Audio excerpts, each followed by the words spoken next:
রসুল করিম সাল্লাল্লাহু আলাইহি ওয়াসাল্লাম এবং উম্মুল মুমিনিন আয়েশা সিদ্দিকা রাদিয়াল্লাহু তাআলা আনহাকে চরম অবমাননাকারী কোন ব্যক্তির ব্যাপারে শরীয়তের সিদ্ধান্ত কি? ইত্তাফাকাল উলামা, এই ব্যাপারে সমস্ত উলামায়ে কেরাম একমত। ইমাম আবু হানিফা আলাইহির রাহমা, ইমাম শাফিঈ আলাইহির রাহমা, ইমাম আহমদ বিন হাম্বল আলাইহির রাহমা, ইমাম মালিক আলাইহির রাহমা, সমস্ত ফুকাহায়ে কেরাম ইজমা হয়ে গেছেন, একমত হয়ে গেছেন, যেই লোকটা নবী করিম সাল্লাল্লাহু আলাইহি ওয়াসাল্লামকে গালি দিবে, মুরতাদ্দা, ওই লোকটা মুরতাদ হয়ে যাবে। আর শাতিমে রাসূল, এই মুরতাদের একমাত্র শাস্তি হচ্ছে, ইসলামী শরীয়ত অনুযায়ী তার শাস্তি হচ্ছে তার গর্দানকে উড়িয়ে দিতে হবে। তার শাস্তি হচ্ছে রাষ্ট্রীয়ভাবে হলেও আইনানুগ সিদ্ধান্ত নিয়ে তার ব্যাপারে ফাঁসি কার্যকর করতে হবে। ঠিক কিনা বলেন? এটা ইসলামী শরিয়ার আইন। আমাদের দেশে প্রায় সময় আমরা দেখি অনেক সুশীল সমাজ, যারা নিজেদেরকে সুশীল মনে করে, এরকম কিছু সুশীল সমাজের ব্যক্তিবর্গ আছে যারা প্রায় সময় নবী করিম সাল্লাল্লাহু আলাইহি ওয়াসাল্লামের আম্মাজানের সঙ্গে বিবাহ নিয়ে তারা কথা বলে। আমরা ইতিপূর্বেও নানা নাস্তিকদের প্রশ্নের উত্তরে এই বিষয়টি নিয়ে কথা বলেছি।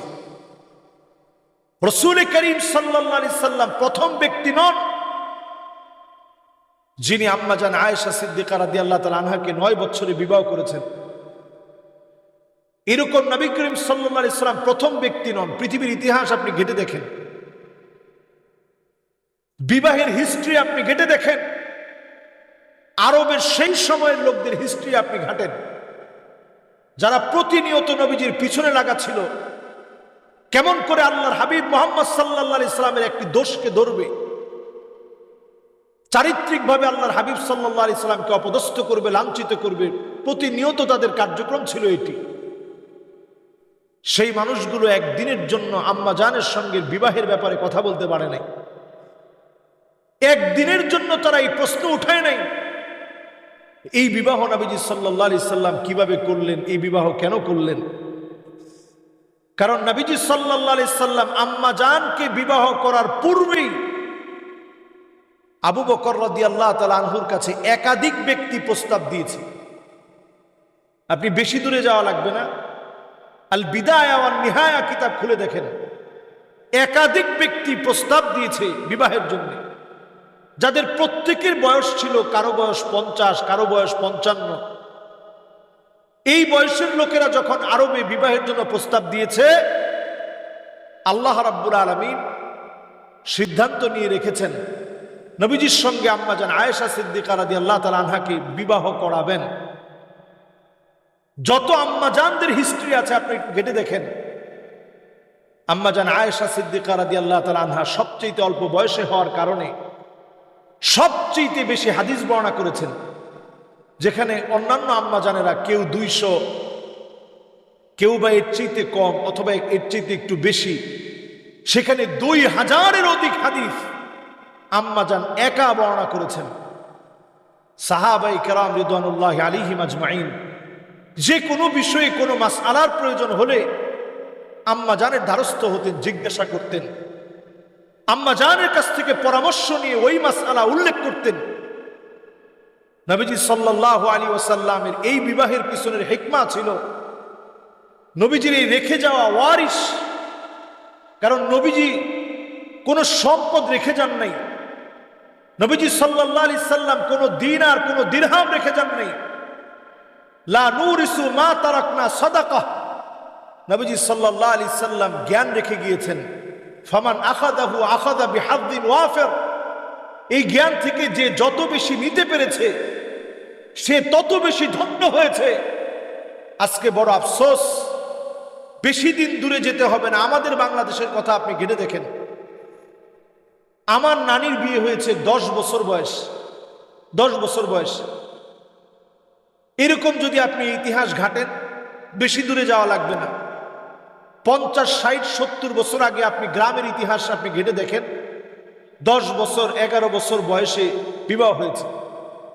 আরবের মহিলারা আমাদের চাইতে অনেক বেশি শক্তিশালী হওয়ার কারণে 9 বছরের সেই সময়ে বিবাহটা কোন ইসলাম বিদ্বেষীর কাছেও এটা কোনো পয়েন্ট আকারে সেই সময় ঘোষিত হয়নি। এই কিছুদিন আগে একজন ওরিয়েন্টালিস্ট, ইসলাম বিদ্বেষী, সর্বপ্রথম তার কলম দিয়ে যখন এটার ব্যাপারে লেখালেখি শুরু করেছে, নাস্তিকরা ওইটা থেকে পয়েন্ট ধরেই আজ অবধি আম্মা জানের এই বিবাহ নিয়ে কথা বলে।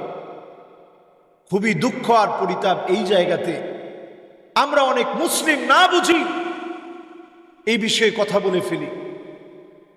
যেই লোকটাকে নিয়ে কথা হচ্ছে সে বলতেছে নবীজির সব জীবনই তার ভালো লাগে, বিবাহের এই অধ্যায়টা তার ভালো লাগে না। এই একটি কথাই খাতেমে রাসূল হিসেবে তার জন্য যথেষ্ট। তার ব্যাপারে আইনানুগ সিদ্ধান্ত নেওয়া আবশ্যক হয়ে পড়েছে। এই জাতীয় ব্যক্তিদের ব্যাপারে যদি সিদ্ধান্ত নেওয়া না হয়, অনতি বিলম্বে আল্লাহর নবীর মহব্বতের উম্মত তার ব্যাপারে সিদ্ধান্ত নেওয়ার জন্য যথেষ্ট, ঠিক কিনা বলেন? এজন্য প্রিয় হাজরিন, আমরা যারা শুনছি, যারা কথাগুলো বলছি, নবী প্রেমে সিক্ত হয়ে বলছি, আল্লাহর নবীর উপরে যদি আপনার মহব্বতের জায়গা পরিষ্কার না হয়, নবীজিকে যদি দিল থেকে আপনি মহব্বত করতে না পারেন, লা ইউমিনু আহাদুকুম হাত্তা কুনা হাব্বা ইলাইহি মিন ওয়ালিদিহি ওয়া ওয়ালাদিহি ওয়ান নাসি আজমাইন। নিজের সন্তানের চাইতে, জীবনের চাইতে, মা বাপের চাইতে নবীজিরে বেশি মহব্বত করা লাগবে। নবীজি সাল্লাল্লাহু আলাইহি সাল্লাম এমন জীবনী আমাদেরকে রেখে গিয়েছেন আমাদের জন্য, যেই জীবনী সম্পর্কে আল্লাহ রাব্বুল আলামিন বলছেন, ওয়া ইন্নাকা লাআলা খুলুকিন আযীম। সুমহান চরিত্র নবীজি রেখে গিয়েছেন।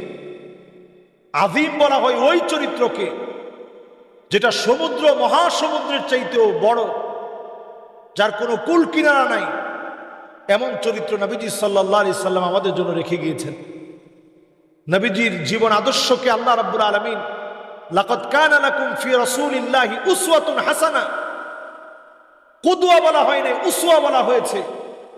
তার মানে জীবনের এমন কোন একটা দিক নেই যেই দিকটা আপনি অনুসরণ করতে পারবেন না। নবীজির জীবনের পুরা দিকগুলা যদি আপনি চিন্তা করেন, মা জানিন নবী সাল্লাল্লাহু আলাইহি সাল্লাম মিন কাউলিন আও ফি'লিন আও তাকরীরিন আও সিফাতিন খিলকিয়াতিন আও খুলুকিয়াতিন হাকীকাতান আও হুকমান হাত্তা আল হারাকাত ওয়াস সাকানাত ফিল ইয়াকযাতি ওয়া ফিল মানাম। আল্লাহর নবী কিভাবে ঘুমাতেন, কিভাবে ঘুম থেকে উঠতেন, আল্লাহর নবী কিভাবে খেতেন, আল্লাহর নবী কিভাবে বলতেন, জীবনের প্রত্যেকটা দিক যদি আপনি চিন্তা করেন, প্রত্যেকটা দিক থেকে আপনি আদর্শ খুঁজে পাবেন। নাস্তিকরা নবীজি সাল্লাল্লাহু আলাইহি সাল্লামের জীবনী পড়তে পড়তে বহু নাস্তিক আবার ইসলামের দিকে ফিরে আসছে, ইসলামের সৌন্দর্যে আকৃষ্ট হয়েছে। আমরা আল্লাহ রাব্বুল আলামিনের কাছে ইমানের দৌলত চাই। নবীজি সাল্লাল্লাহু আলাইহি সাল্লামের সম্মান নিয়ে যারা কথা বলে, রাষ্ট্রপক্ষের দায়িত্ব তাদের ব্যাপারে আইনানুগ সিদ্ধান্ত নেওয়া, তারা ঠুনকো একটু ভিসা পাওয়ার জন্যে, বাহিরের সুবিধা পাওয়ার জন্যে, সুবিধাভোগী কিছু ব্যক্তি সুবিধা অন্বেষণ করে, যারা সুবিধার অন্বেষণ করে, এমন ব্যক্তিবর্গ তারাই কেবল নবীজির বিরুদ্ধে বিরুদ্ধাচারণ করে। আল্লাহ রাব্বুল আলামিন আমাদেরকে হেফাজত করুক। মাআযাল্লাহ। আসসালামু আলাইকুম ওয়া রাহমাতুল্লাহি ওয়া বারাকাতুহু।